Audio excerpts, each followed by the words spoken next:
Muito boa noite a todos. Pela graça de Deus, vamos continuar com o estudo em Filipenses, capítulo 4. Filipenses 4. Vamos ver se consigo desta vez, nestas duas quartas-feiras, falar destes versículos 6 e 7, que são muito importantes para a nossa vida cristã, para a maneira como lidamos com as inquietações e lidamos com a resposta que Deus tem para nós. Ora bem, nós ficamos no versículo 5, Filipenses 4, vamos ler capítulo 4, do versículo 4 até ao versículo 9.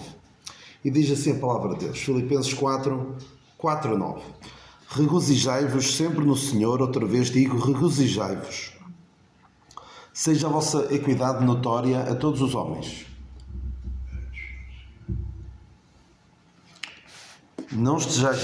Seja a vossa equidade notória a todos os homens, perto está o Senhor, não estejais inquietos por coisa alguma, antes as vossas petições sejam em tudo conhecidas diante de Deus pela oração e súplicas com a ação de graças.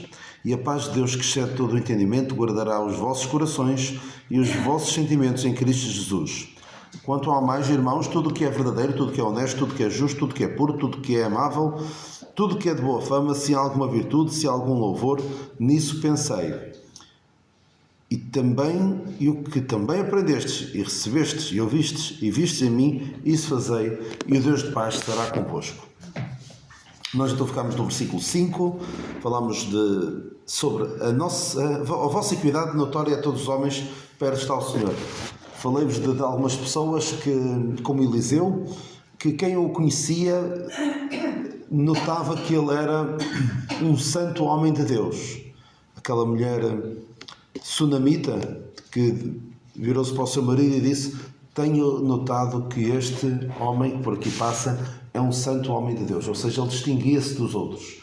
Havia pessoas, há uma situação que também comentei convosco, a dada altura estavam a falar de um profeta e descreveram-no e alguém disse: é Elias. E também há algumas pessoas como João Batista que eram inconfundíveis.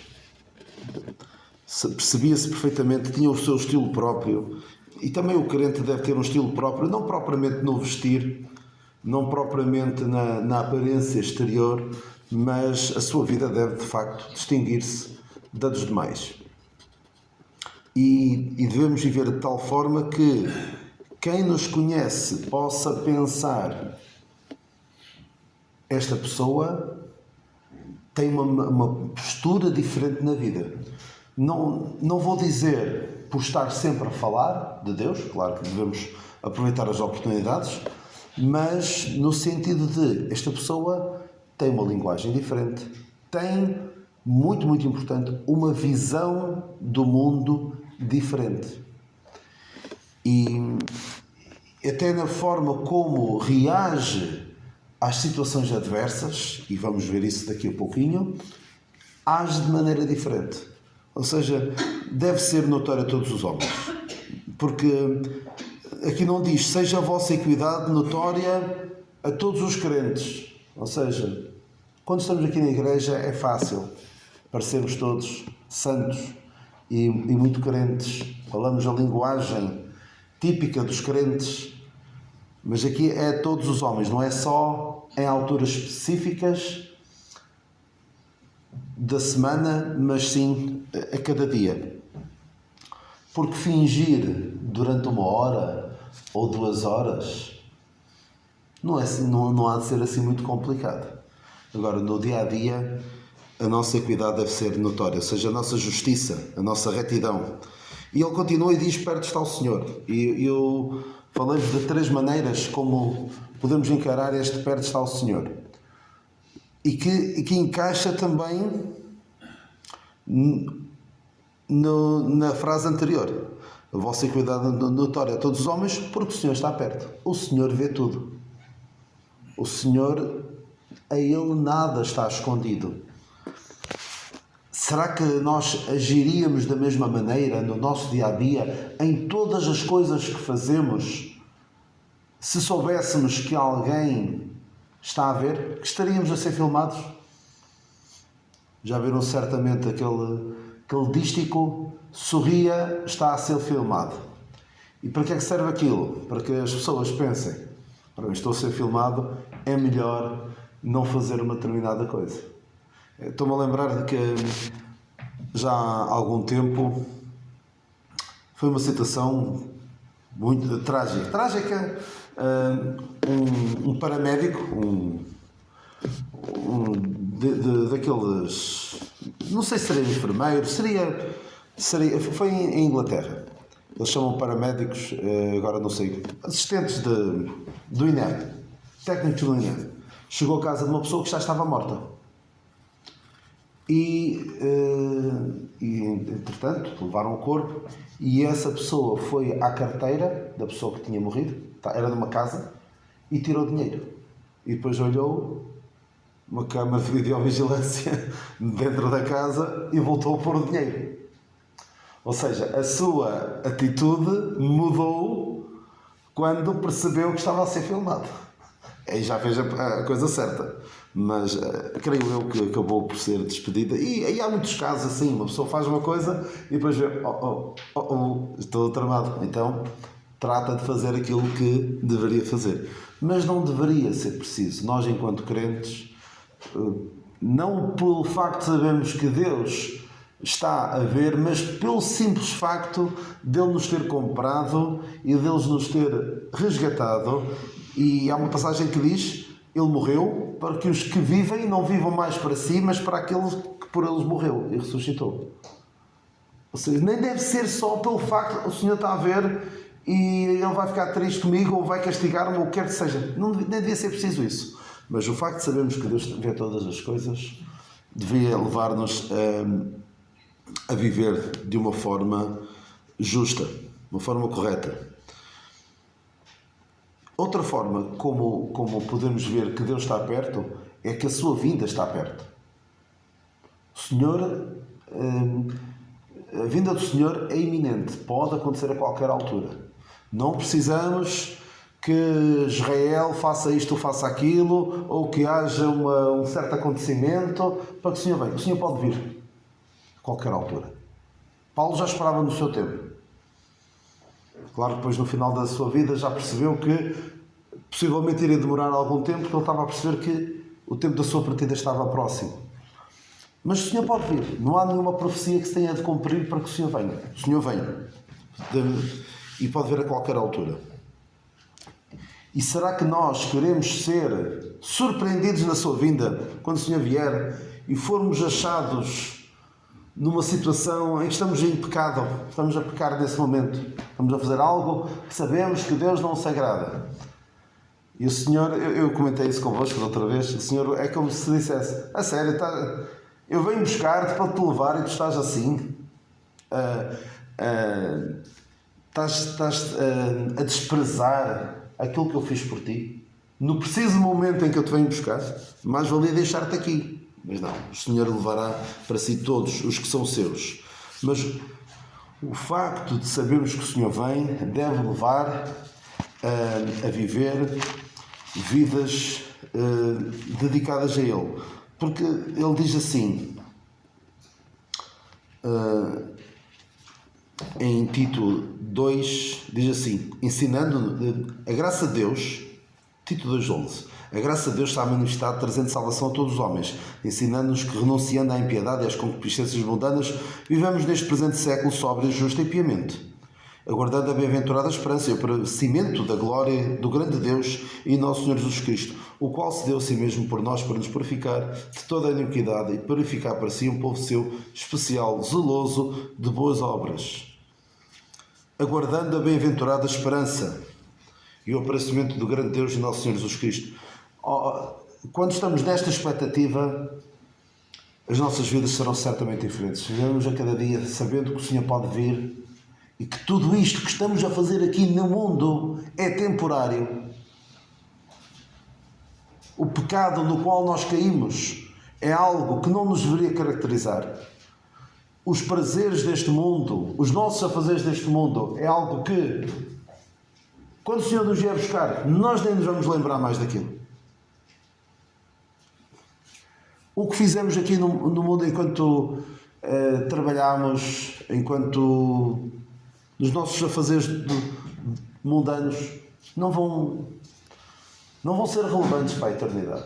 Não vou dizer que agora vamos fazer de conta que isso não é importante. Não, é importante também. Mas em comparação com isto, tudo o resto é menos importante. Devemos viver nessa expectativa, e o apóstolo João também diz: todo aquele que nele tem esta esperança purifica-se a si mesmo, falando da vinda do Senhor também. Portanto, isto deve levar-nos a viver de uma forma diferente da dos demais. Outra forma como o Senhor está perto é que o Senhor está sempre perto para nos ajudar. Deus não é só Deus está perto para ver o que é que nós estamos a fazer, para nos castigar se nos comportamos mal. Não, Deus está perto também para...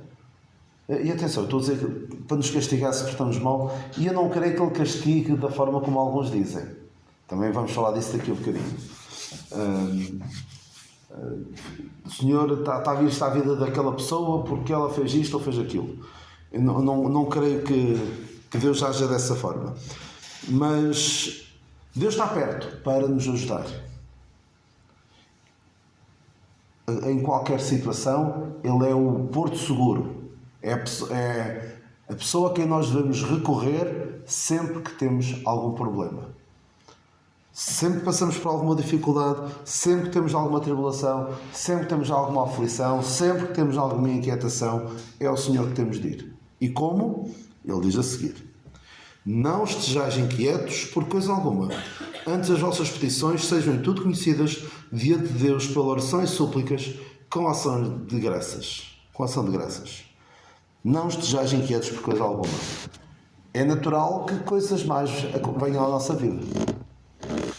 Aqui, infelizmente, não anunciam uma doutrina perniciosa, muito prejudicial, que é da prosperidade. O Senhor vai abençoar a tua vida, o Senhor vai dar-te isto, o Senhor vai dar-te aquilo, tu vais ter saúde, vais ter dinheiro, vais ter... Tudo vai correr bem na tua vida. Há alguns que anunciam isso. E eu também anuncio isso no seguinte sentido: o Senhor vai abençoar-te, vai. O Senhor vai te dar coisas extraordinárias, vai. Mas não são coisas materiais, são coisas espirituais. Estamos abençoados com todas as bênçãos espirituais nos lugares celestiais em Cristo. Temos muito mais do que aquilo que é material. Mas alguns que apregoam que o Senhor vai abençoar do ponto de vista material, do ponto de vista meramente físico, baseando-se erradamente em algumas promessas que o Senhor faz, em algumas ameaças que Deus faz, também no Velho Testamento, e que, dividindo mal as Escrituras, vão buscar isso para si. E esta palavra, inquietar, não estejais inquietos por coisa alguma, por vezes, mesmo a má doutrina pode levar as pessoas a ficarem inquietas.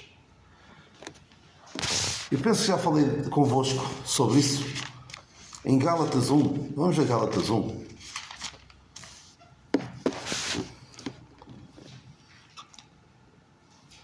Gálatas 1.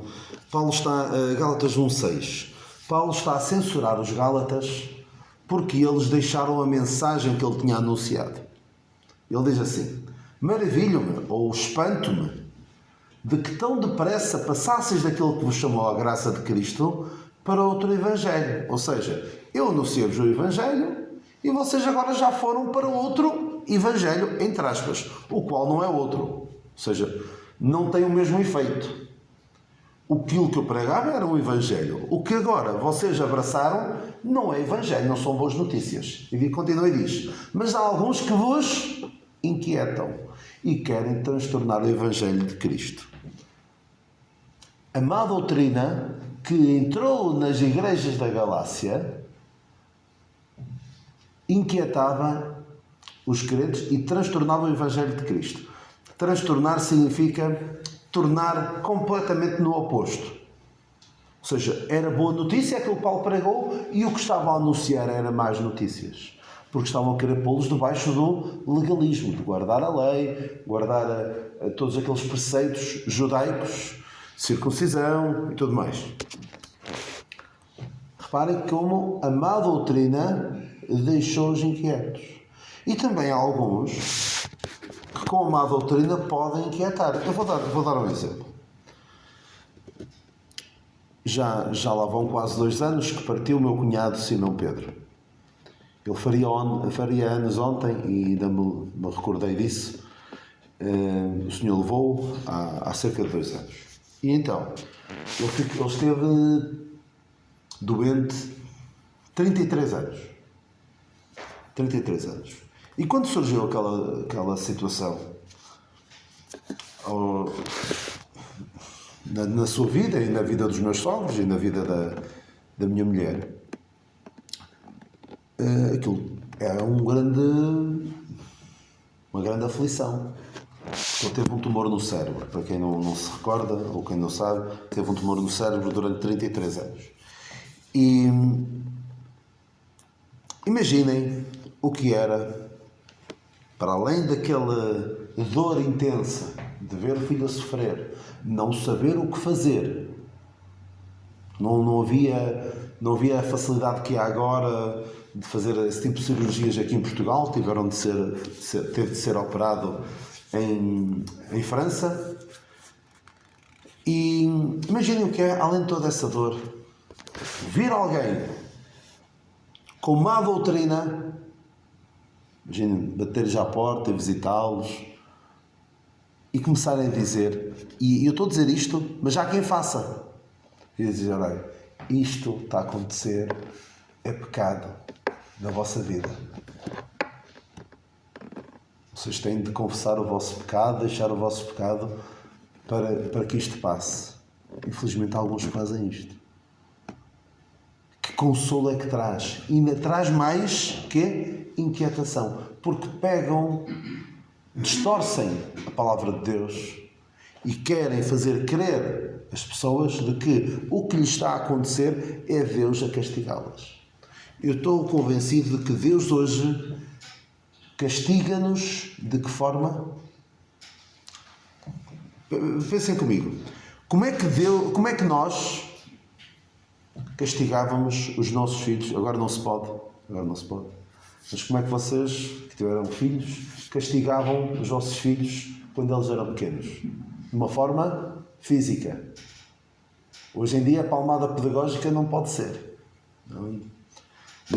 Há até uma campanha de um dos que mais defende isso é um psicólogo que fala várias vezes na televisão. Não estou agora a recordar, o Paulo Sargento, que fala muitas vezes na televisão, e então ele diz nem mais uma palmada, mas o castigo físico é adequado e é aconselhável para quem? Para adultos? Não, para as crianças, para aprender. E para adultos? Algum de vocês que tem filhos adultos castiga-os fisicamente? Não. Espero eu.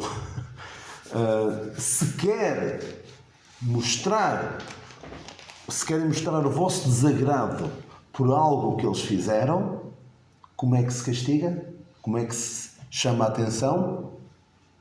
Pela palavra.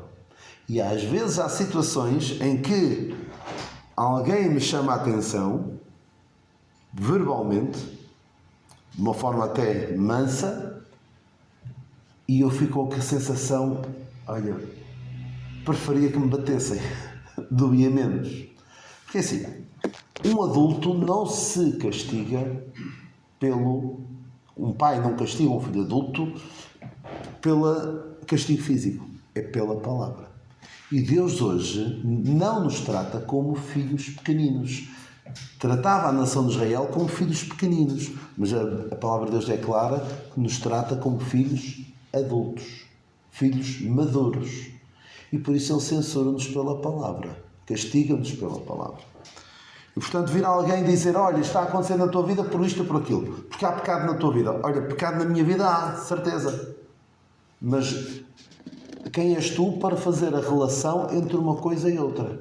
É que nós, sempre que vemos alguém a ser castigado por algo que fez, estou-me a lembrar agora de alguns casos. David, pecou, o seu filho morreu. O que é que houve ali? Houve alguém a estabelecer a relação entre uma coisa e outra. Tu pecaste, o teu filho morreu. Foi o profeta Natan que foi lá dizer isso. A nação de Israel foi cativa para a Babilónia e para a Síria. Israel para a Síria e Judá para a Babilónia. Quem é que houve para dizer, olha, isto está a acontecer por causa daquilo? Os profetas. Vários profetas disseram isso. O Senhor tinha avisado, olha, se fizeres isto, vai acontecer aquilo. Mesmo quando estavam alguns crentes em Corinto a morrer, o que é que houve? Paulo a dizer, isto está a acontecer porque vocês estão a participar indignamente na ceia do Senhor. Por isso é que há alguns doentes e fracos. Agora, quem sou eu para estar a dizer, olha, isto está a acontecer por causa daquilo? Infelizmente há quem o faça. Já ouvi casos de pessoas a porem-se a adivinhar, isto está a acontecer, aconteceu aquilo àquela pessoa, àquele irmão, àquele crente, por causa daquilo. Imagina, eu quero alguém dizer, olha, o irmão Vieira teve aquele problema de saúde por causa disto ou daquilo. Mas que falta de respeito, que falta de entendimento bíblico. As coisas acontecem na nossa vida, tanto pode acontecer ao crente como ao descrente. Tanto pode acontecer àquele que anda perto de Deus, como àquele que anda longe de Deus. A Bíblia diz, a chuva cai sobre os bons e sobre os maus. E também Paulo diz, a dada altura, não veio sobre vós tentação senão humana. Há outra versão, particularmente em inglesa, que diz, a ideia que passa é, não veio sobre vós tentação ou provação, senão aquela que é comum a todos os homens. Aquilo que vem à vossa vida é igual ao que vem a todos os outros. Alguns gostam de pegar naquela passagem, o anjo do Senhor acampa-se ao redor dos que o temem e os livra. Isso está em está num Salmo, é curioso, está no mesmo Salmo que, se encontrarem, é o Salmo onde diz também, 1000 cairão à tua direita e 10.000 à tua esquerda, mas tu não serás atingido. E houve até alguns que usaram esta passagem para legitimar a sua atitude perante a pandemia. Senhor, isto não nos vai atingir. Cuidado porque, na minha opinião, é desonrar o nome de Deus. É usar o nome de Deus para algo que Ele não nos promete hoje. Esse salmo tem o seu cabimento, mas não para nós. Eu agora não estou... Exatamente. Nós costumamos cantar o versículo 1, aquele que habita nos esconderijos do Altíssimo, exatamente. Mas depois diz aqui, o anjo do Senhor, não é este que diz também, o anjo do Senhor acampa-se ao redor, mas talvez não seja este. Mas há um outro que diz isso. Mas diz, 1000 cairão ao teu lado e 10.000 à tua direita, mas tu não serás atingido. Sabe uma coisa? Isto é tentar a Deus. Querer aplicar isto, porque o próprio diabo pegou neste mesmo salmo para tentar o Senhor Jesus. No versículo 11 diz, porque aos seus anjos dará ordem a teu respeito para que guardem todos os teus caminhos. Eles te sustentarão com as tuas mãos para que não tropeces com o teu pé em pedra. Isto terá o seu lugar, creio eu, na grande tribulação com os 144 mil. Isto é a minha convicção pessoal. Mas não nos ponhamos já a adivinhar, a dizer isto está a acontecer por causa daquilo, e se está a acontecer algum problema na vida, é porque fizeste alguma. Atenção, não estou aqui a excluir a possibilidade de uma pessoa bebe, embriaga-se com frequência e depois tem um problema de saúde. Ou tem um acidente de carro porque estava embriagado. Porque é que isto me aconteceu? Óbvio. Okay? Agora, um cancro, um Alzheimer, outras coisas, um acidente de trânsito que não tem culpa e que levei e que o Senhor levou um familiar meu. Porquê é que estas coisas acontecem? É pelo facto de vivermos num mundo amaldiçoado pelo pecado. As coisas acontecem de uma forma aparentemente aleatória. Deus sabe todas as coisas, Deus conhece todas as coisas, Deus sabe o fim desde o princípio e sabe que aquilo que nos acontece agora poderá ter uma ramificação, um efeito mais tarde, noutra geração. Nós não vemos tudo, mas Deus vê todas as coisas. Agora, acrescentar à inquietação que nós temos devido a uma situação dramática pela qual estamos a passar, a inquietação da má doutrina que vem fazer-nos sentir ainda mais miseráveis, que não sejamos nós os causadores disso, não é? Creio eu, nunca ninguém se aproximou dos meus sogros a dizer isso, de isto é pecado na vossa vida, isto é Deus a castigar-vos. Até o Senhor teve de dizer aos seus discípulos acerca do cego de nascença. Quem pecou? Este ou seus pais para que nascesse cego? Também a ideia era, isto aconteceu, fizeste alguma. Mesmo Jó deve ter feito alguma. E Jó não percebia. E nós não percebemos. Muitas vezes não percebemos. Não sabemos porque é que aquilo vem à nossa vida. Mas qual é o remédio? Não diz aqui. Não estejam quietos por coisa alguma. Porque é Deus que me está a castigar, ou Deus está a fazer isto, ou Deus está a fazer aquilo. Não. Eu não posso controlar aquilo que me acontece, em muitos casos. Posso controlar a forma como eu reajo. Posso... não devo pôr a tentar perceber as razões. Mas há uma receita bíblica. A receita bíblica que nós iremos explorar um pouco mais para a semana é oração e súplicas com ação de graças. E a paz de Deus, que excede todo entendimento, guardará os vossos corações. Portanto, fiquemos com isto. Eu achei que era importante falar para não ficarmos com a ideia de que aconteceu isto, olha, alguma coisa deve ter feito. Eu às vezes digo, em relação a algumas pessoas a quem acontecem coisas más e que eu acho que eles tiveram um comportamento que não é adequado, o que eu digo é, veio aquilo à sua vida, mas o pior é que, para além disso que veio à sua vida, é o seu comportamento, a sua atitude não foi a correta. Não tem o consolo, o conforto de ter feito o que está certo. Porque Paulo, pelo menos, tinha a plena consciência, o descanso interior de que eu fiz o que tinha a fazer. Eu cumpri a minha carreira. Combati o bom combate, acabei a carreira, guardei a fé.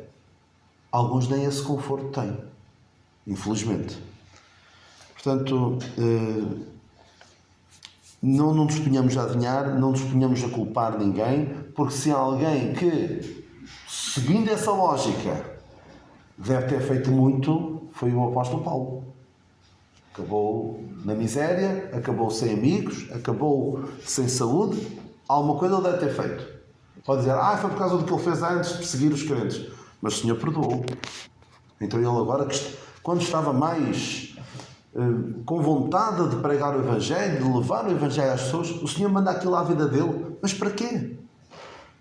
O Senhor tem os seus propósitos. Nós não percebemos. Paulo, por acaso não, pela graça de Deus, pôde compreender, em parte,